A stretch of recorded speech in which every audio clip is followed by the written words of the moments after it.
अस्सलाम वालेकुम, hello and welcome. Mohammad Iqbal Khan, advocate from Iqbal international services. आज का जो हमारा लीगल लेक्चर है वो है when you can get permission of the second marriage.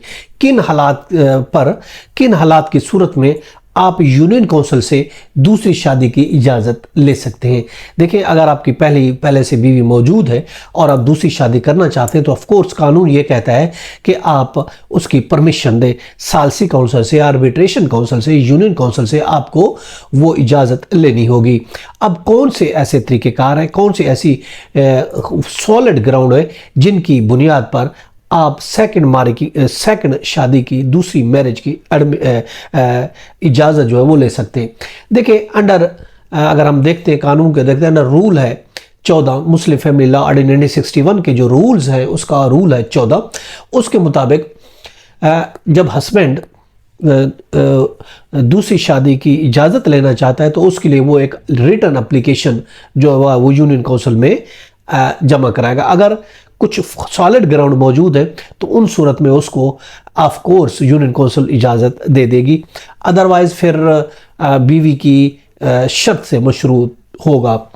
पहली बात तो यह है कि बीवी बांझपन है, बीवी बच्चे पैदा करने से कासिर है, बच्चे पैदा नहीं हो सकते, ये ग्राउंड है तो भी यूनियन काउंसिल आपको इजाज़त देगी, भले बीवी उसकी मुखालफत क्यों नहीं करे। दूसरी जो मेन वजह है वो ये है बीवी के जिस्मानी तौर पर बीवी का बहुत वीक होना, कमज़ोर होना, और वो अज़दवाजी ताल्लुकात हस्बैंड के पूरे ना कर सकना। मेरे टोली जो ऑब्लिगेशन है उसके वो ताल्लुकात जो है अज़दवाजी ताल्लुकात कायम करने में नाकाम हो तो उस सूरत में भी इजाज़त मिल सकती है। इसके अलावा तीसरी है बीवी का फातिर अक्ल होना, बीवी का इनसेन हो जाना, बीवी का पागल हो जाना, तो उस सूरत में भी इजाज़त आपको यूनियन काउंसिल ऑफ कोर्स देगी कि आप दूसरी शादी कर सकते हैं।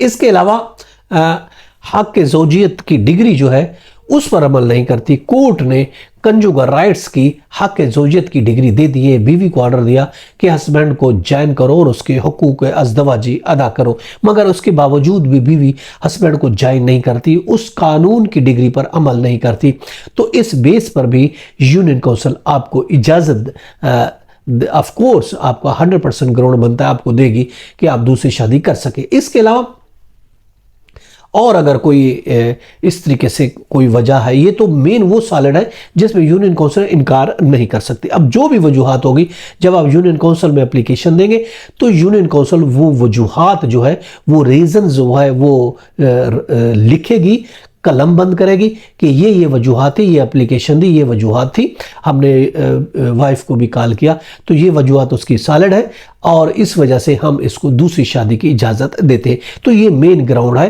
कि अगर आप दूसरी शादी करना चाहते हैं तो मेन इनमें से अगर कोई आपका मेन ग्राउंड है तो फिर आपकी दूसरी शादी की एप्लीकेशन रिजेक्ट या डिसमिस नहीं हो सकती। फिर आपका एक लीगल राइट बनता है कि आप दूसरी शादी आप कर सके, उसके लिए आपको इजाज़त मिल जाएगी। ये था हमारा आज का लीगल लेक्चर। इसके साथ इजाज़त दीजिए, कर फिर मिलेंगे। Have a nice day. अल्लाह हाफ़िज़।